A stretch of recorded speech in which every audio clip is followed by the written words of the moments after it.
like it here. Normally I'd encourage you to try our famed fisherman's chowder. But alas, we are all out of crayfish. Could replace them with something else. Perch, for example. Replace crayfish with fish? I beg you. What next? Vinegar for wine? Parsley for thyme? Huh?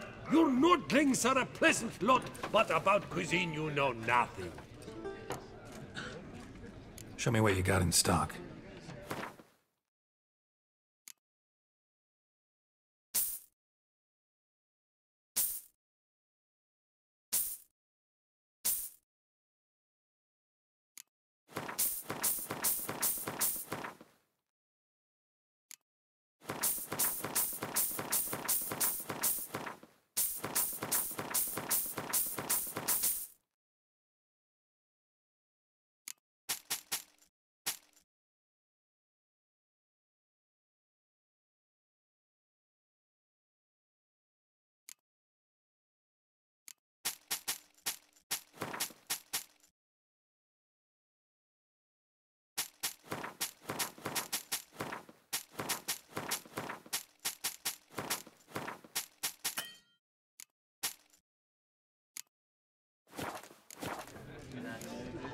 Got any gossip? Fishermen talking about anything interesting?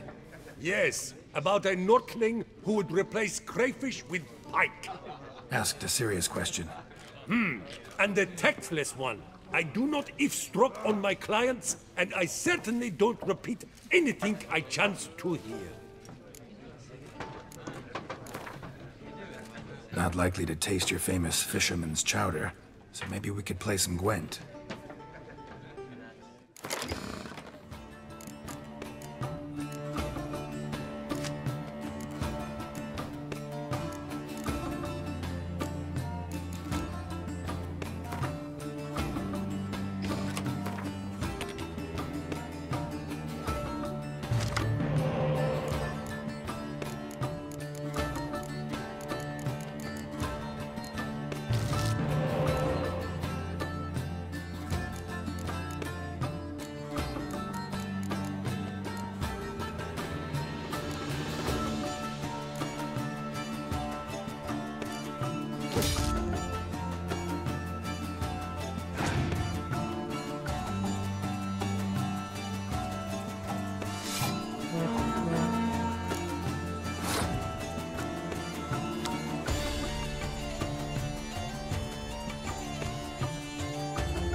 Thought I knew them all. Guess I was wrong. Must be a one-off. Message on the back, signed by a certain Count Monnier. Invitation to a tournament. Interesting.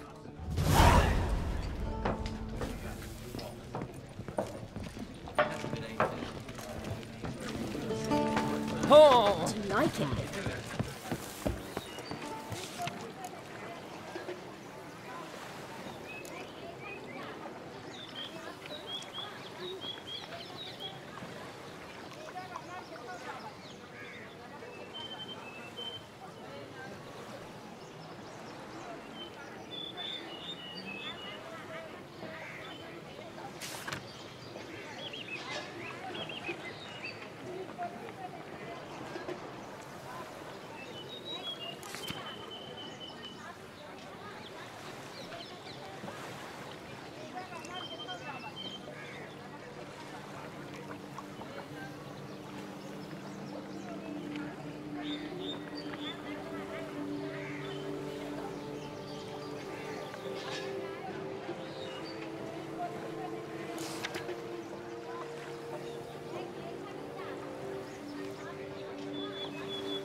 Ducal clerks looking for help. Could be good coin to be made.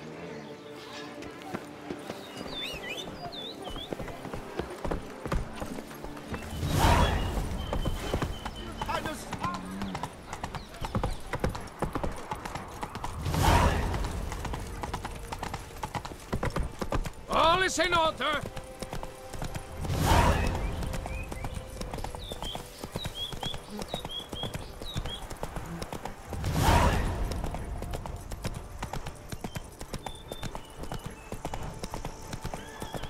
Sounds of a fight. Have to hurry.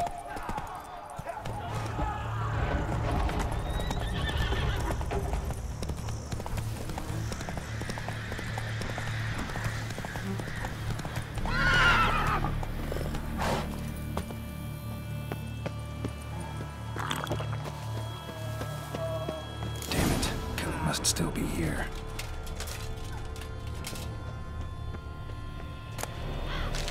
Throat torn open by man-like jaws. Man-like, except for long fangs. Killed with a single blow.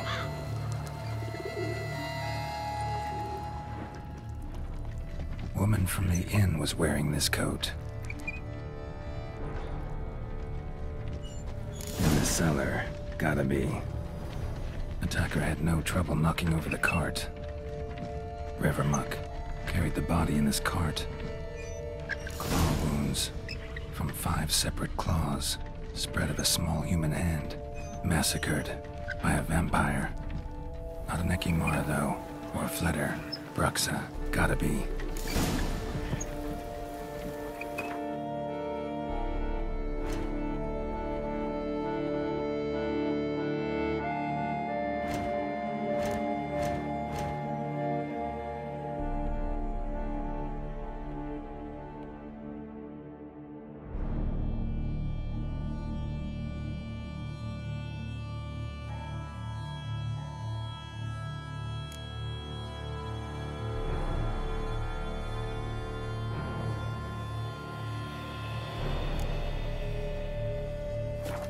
Black blood and moon dust. Could be lifesavers.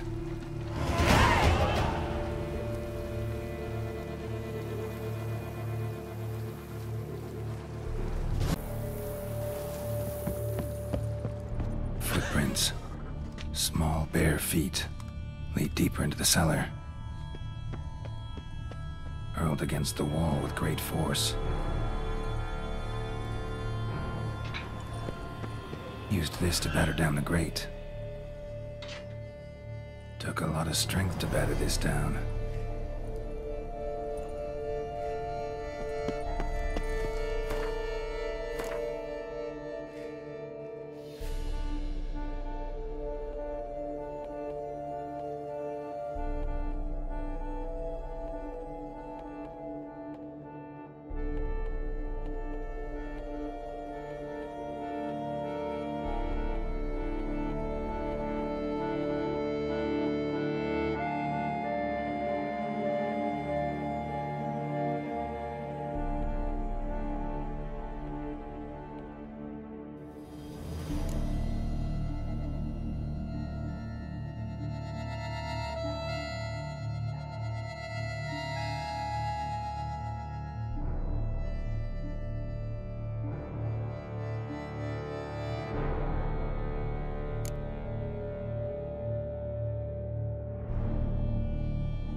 You.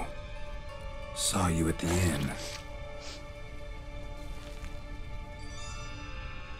I know what you are. Don't know why you killed these people, though. Clearly wasn't for their blood.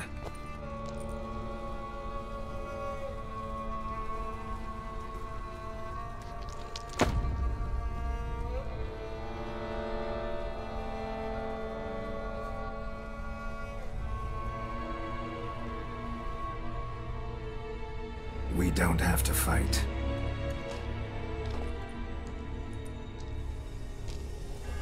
You are wrong.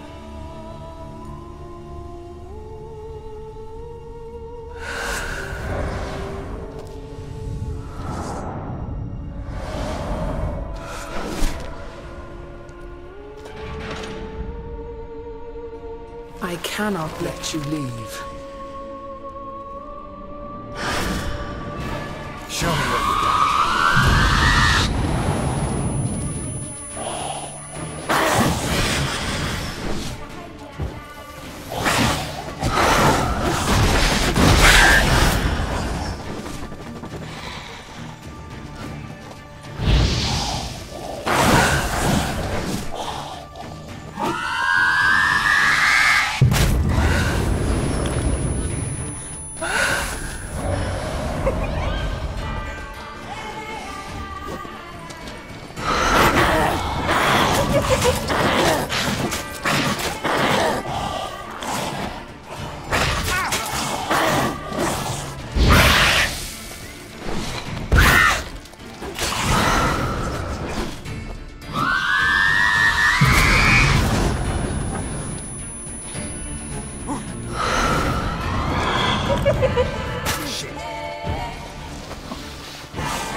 What was she doing at the table, though?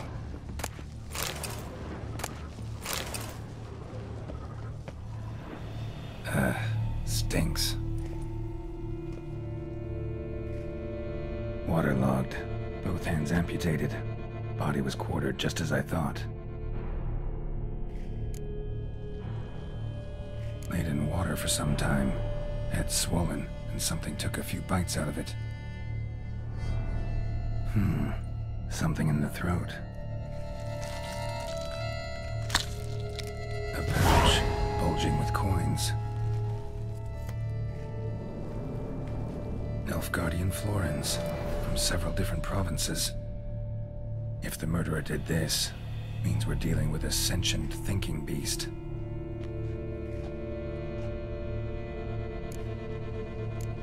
Body was chopped up after death. Blows struck with great force, but bones sliced through, not crushed. Creature that killed him had long claws, sharp as a witcher's blade. First sank its claws into the victim's heart. No Bruxa did this. Third hand. A spare? Except it's clearly not the victim's. Guardsmen must have not noticed it as they picked everything up. How's this possible? Still warm. Blood still flowing? Several monster species can regenerate. Never heard of that happening to their severed limbs, though. Or of their limbs seeming completely alive after so much time. Examine the tissue more closely later. Might learn something. So, murderer was clearly a monster, but not a Bruxa. But then why did the Bruxa come here for the severed hand? And who does the hand belong to? Why the hell's it still warm? Now, pouch shoved down the victim's throat. What's the significance? And why was he chopped up into pieces? Lots of questions, no answers so far. Need to know about the other victims. I'll ask Palmerin to get me in to see the Duchess.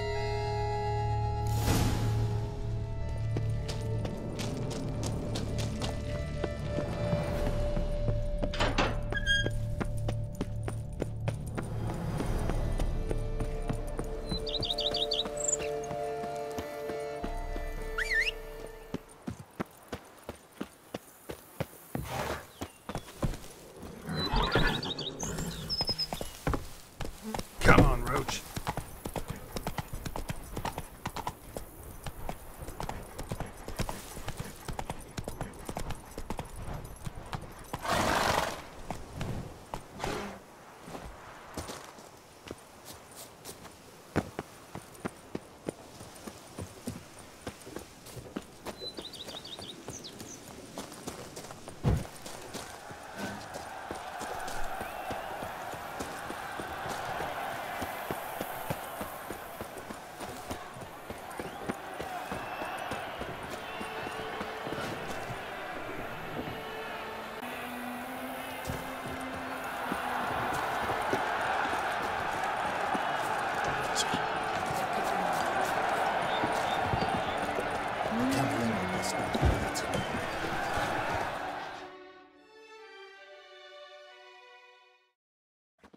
Need to speak to the Duchess, urgently.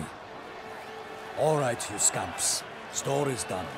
Go find your parents. But Sir Palmerin, what about the story of Rittik and the dragon? A tale's for another time. But take a good look at the man who stands before you now. This is Geralt of Rivia, the master witcher who lent his valiant hand to the defeat of the giant Goliath. Master Witcher, is it true virtue always trumps villainy? Not always. Could go either way. Sometimes virtue wins, sometimes villainy gets the upper hand. Still worth being good. But why? If it doesn't mean you'll win. Palmerin's story. Think back. A decent man attracts other good folk, makes friends he can count on. A rogue? Well, he can only count on other rogues. And who would you rather have for a friend? A man of virtue? I must agree. Now, that will do for questions. Go find your parents. Her Knight and Highness has doubtless arrived at the tourney grounds to watch the battle in the arena. If we hurry, we'll be in time to speak with her before the spectacle begins. Lead the way.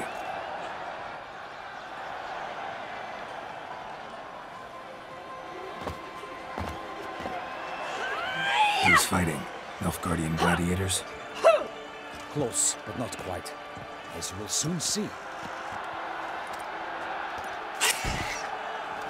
Someone's gonna fight a Shalmar with only some bells on its tail to confuse it, slow it down? Whatever is the problem? The beast is a gift from the Emperor, no less.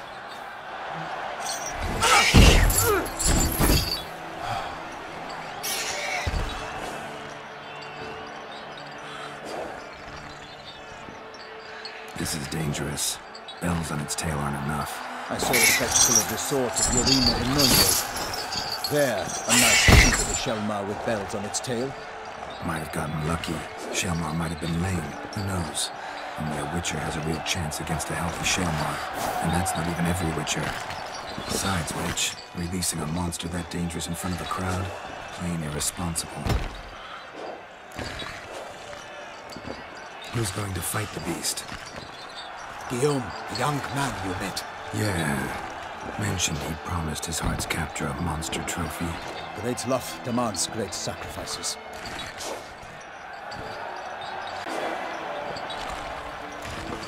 Let's go.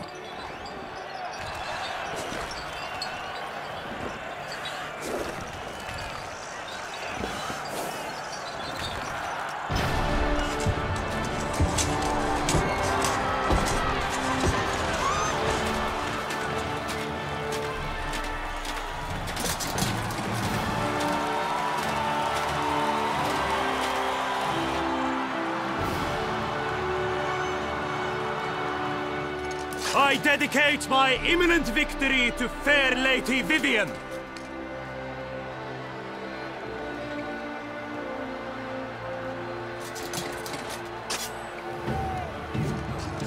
It's begun. The fight shall have to end first. We must wait.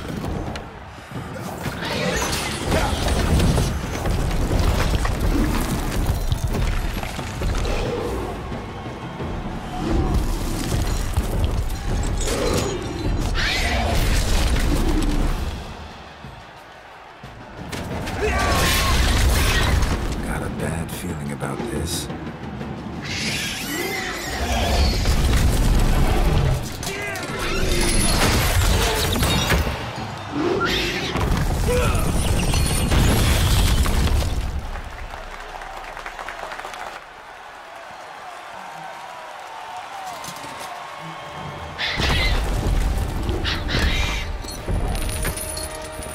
Damn it.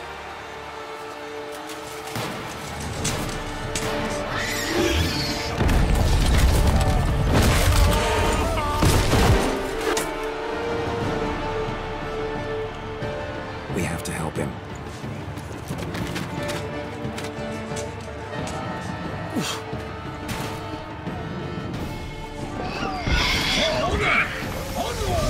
Gotta keep it down. He hears us.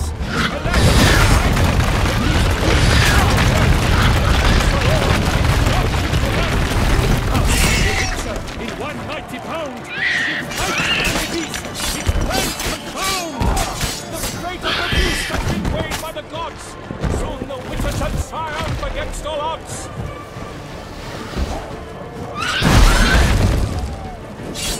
The Witcher waited till the time was true, then 12 guards takes one, struck the monster like true!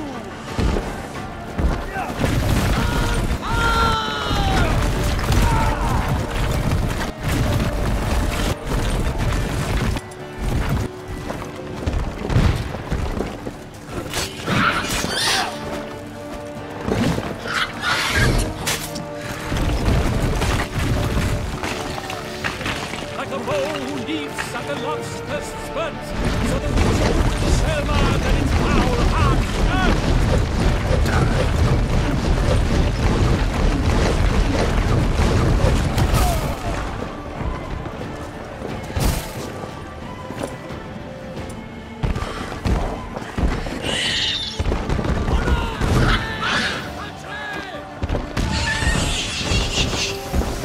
dodge, dive, racer strikes well in Selma's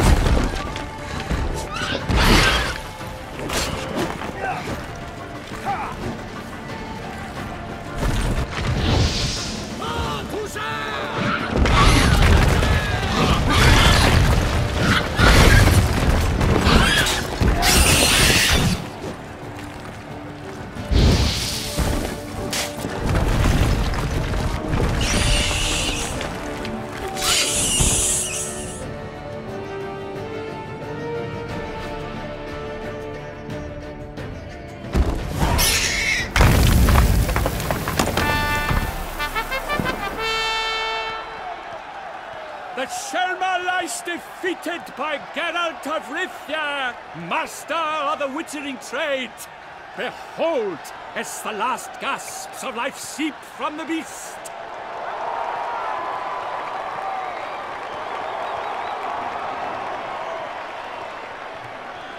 Master Geralt, do what you must. Finish the deed! It suffered enough.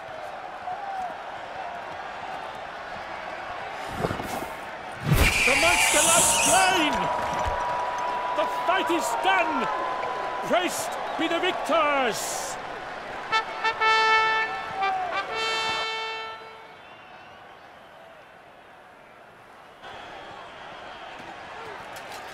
Guillaume?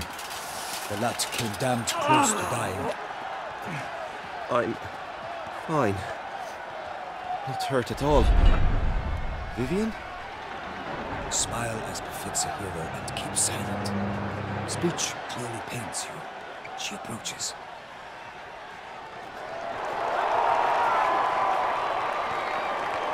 Geralt. We must talk. Vivian. You shall talk later, in the medic's tent. Geralt, magnificent, breathtaking.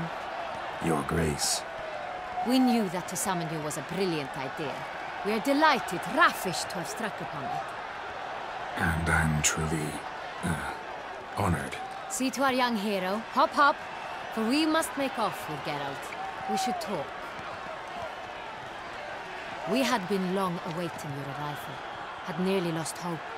Then suddenly, that entrance, so spectacular. Your Grace. Shaelmars are dangerous creatures, even to knights in full-plate armor. Nonsense. In Toussaint, knights have battled beasts for mere glory since time immemorial. True. Guillaume suffered a few bumps, scars, and bruises, but in return gained eternal glory as he who slew the monster. What about the crowd? Say the Shaelmar had vaulted into the stands. Would have been a massacre. Geralt, though we value your fortuitous intervention in the arena, we would remind you your services have been retained, and as shall soon become clear, you will be generously compensated for completing another task altogether. Your Grace, my contract. I'd like to discuss it. Naturally, but not here. We shall need Damien.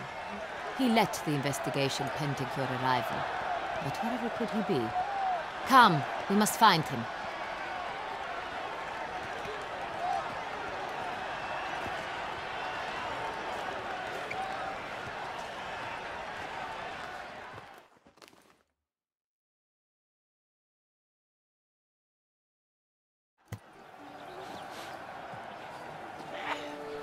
Tell us, have you come alone? Or did Viscount Julian accompany you? Wish to see Dandelion, Your Grace? Yes. I mean, no. Yes. But solely to tell him we regret. Yes, deeply regret rescinding the death sentence we so justly handed down upon him. If we could turn back time, we would make certain he sat in a tower till he rotted. No, we would ensure he was broken on the wheel, then drawn, hanged, and quartered.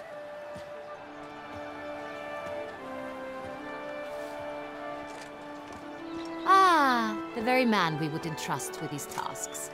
Damien de la Tour, captain of my personal guard. Your Grace. Witcher. Greetings. Sorry to have to tell you, but the guardsman handling the last victim's body... I know already. The creature in the cellar of Corvo Bianco. Was it the beast? No. A Bruxa, a kind of vampire. Not the beast, but tied to it in some way. You know this how? Through careful analysis of the evidence, both on the riverbank and at Corvo Bianco. Do you mean to insinuate the investigation thus far has been sloppy? Geralt insinuates nothing of the sort. We must listen to him attentively. I examined the body of the beast's last victim. Might have found something. Need to analyze it. A quiet place, that's what I could use most right now. And maybe the help of an alchemist or a mage. Also like to hear all you know about the previous victims. Take it Sir Delatour is my man for that. Firstly, call me Damien, please. Secondly, you should know I spoke against summoning you here. I've heard much about you. You bring trouble, or thus far have, always. And we've enough trouble as it is. Yet we are capable of defeating the beast on our own, without an outsider's help. I've no doubt about it. Damien, we settled the matter of the Witcher's employ some time past. Definitively. Since you have broached it nonetheless, let us discuss Geralt's pay. Are the legends true? Do Witchers usually demand that which you find at home, yet did not expect? Not quite, Your Grace. Law of surprise, it's something we invoke at times, but rarely. Usually we just take gold. Disappointing. This law sounds rather romantic. On the other hand, on returning to the palace, we would likely find impatient petitioners or a set of sample fabrics for a new dress. Poor rewards, both. I fear you'd not have much use for any of the surprises we are likely to come upon. Thus, we've decided you shall receive the deed to a vineyard, Corvo Bianco, and a sum of coin. You will doubtless consider this adequate. Title to the vineyard shall be given to you at once. Surely you'll need lodgings while you hunt. The coin, however, will be yours only once you have slain the beast. Lovely, generous gesture, Your Grace. But Corvo Bianco, isn't it the Duchy's temporary morgue? Is it now? The Chancellery's bungled things again, we fear. Not to be left unsupervised for one instant. Yet, in its mood, a morgue should present minimal problems to a Witcher. What's more, nothing enhances a wine's reputation better than a grim legend. Thank you, Your Grace. I accept the contract, of course. But as I said before, I'll need some information. How'd it start? Who was the first victim? Crespi was the first to die. He was famed once for his many glorious tournament victories. Then he grew old, hung up his sword, and took to winemaking. Crespi was not loved by the wine merchants. He was ruthless in business and thought to cheat many a time. He asked us for a dispensation from all court ceremonies. We did not grant it. We could not. Once you've taken the oath of a knight, you remain a knight till death. How'd he die? Where'd they find the body? Quite unusual, the circumstance. He was at a feast when suddenly one of his fellow feastgoers noticed he was missing. The town watch found him an hour later. On his hands and knees, propped against the town pillory, his sword hanging from his neck. He had died of wounds inflicted with claws, not a weapon.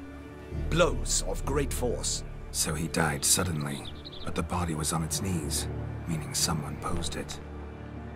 So it seems.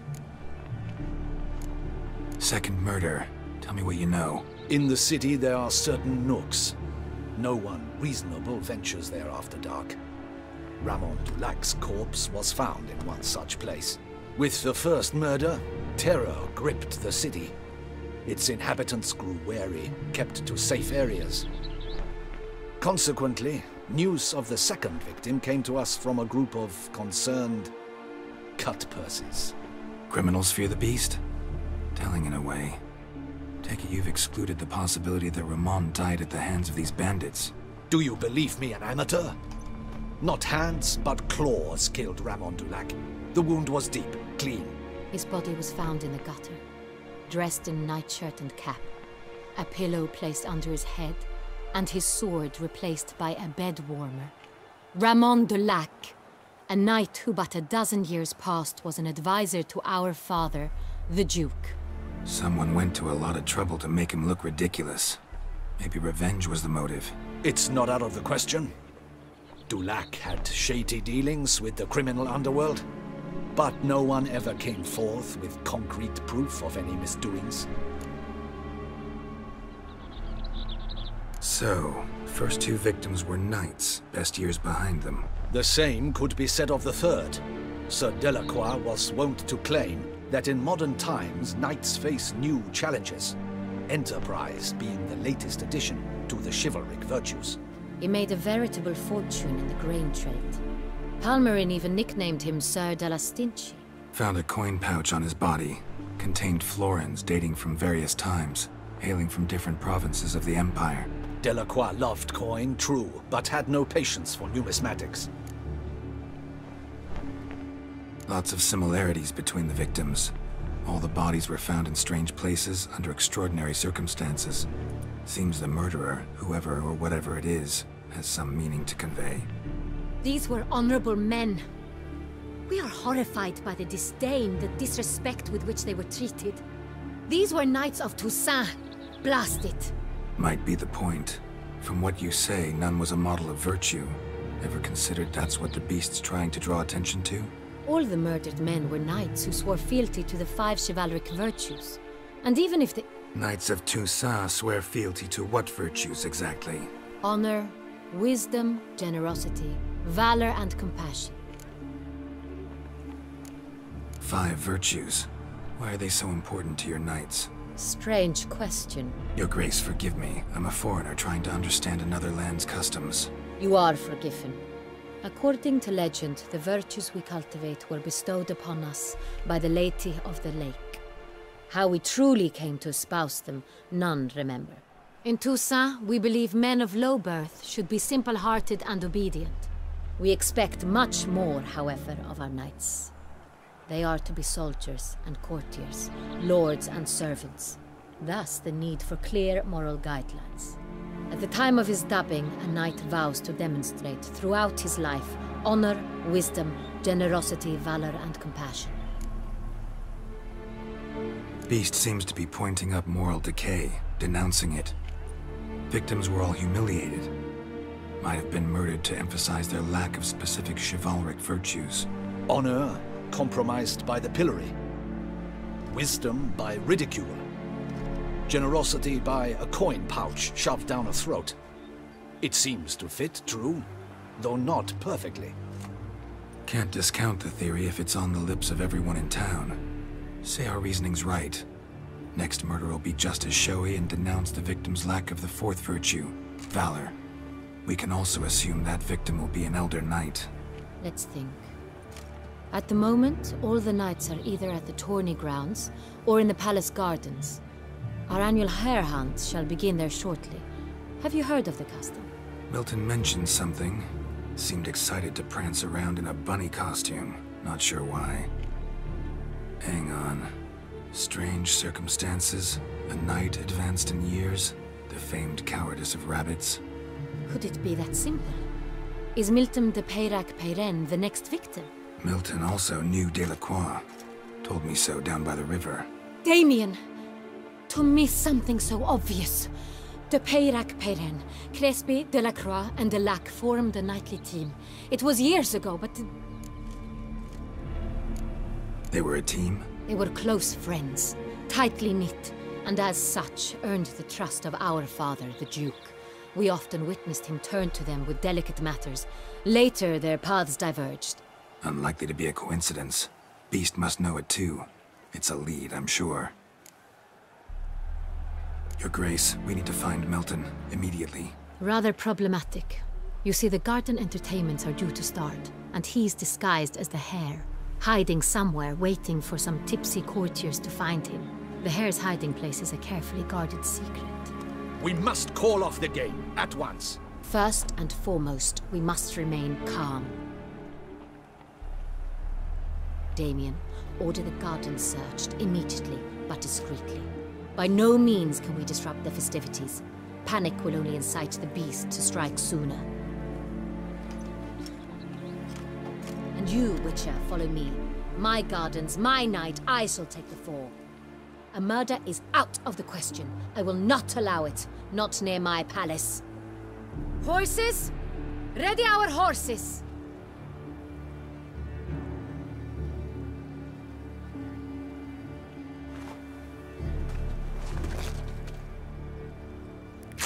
Your Grace!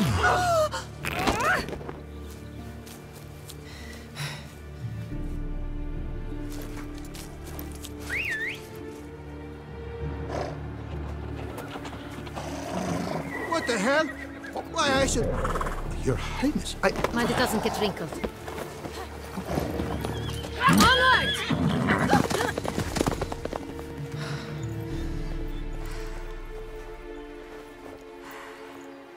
Hey! That is silk! Be careful! Give it to me!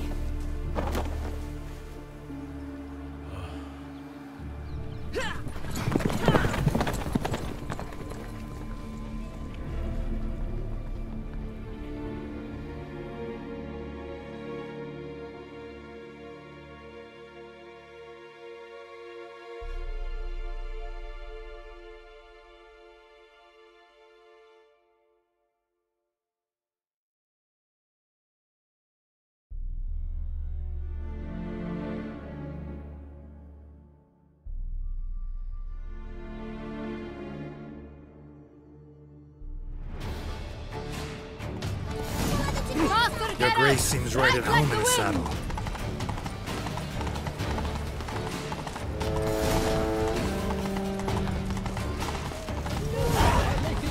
Clear the path! Clear the way, I said!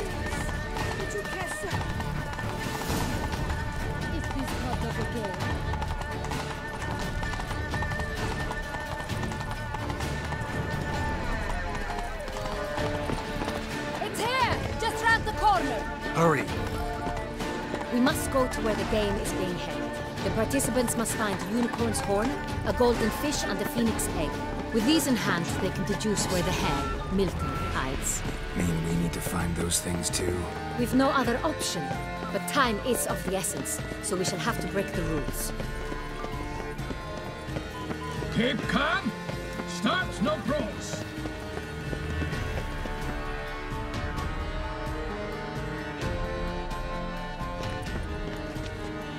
Second thought, through here.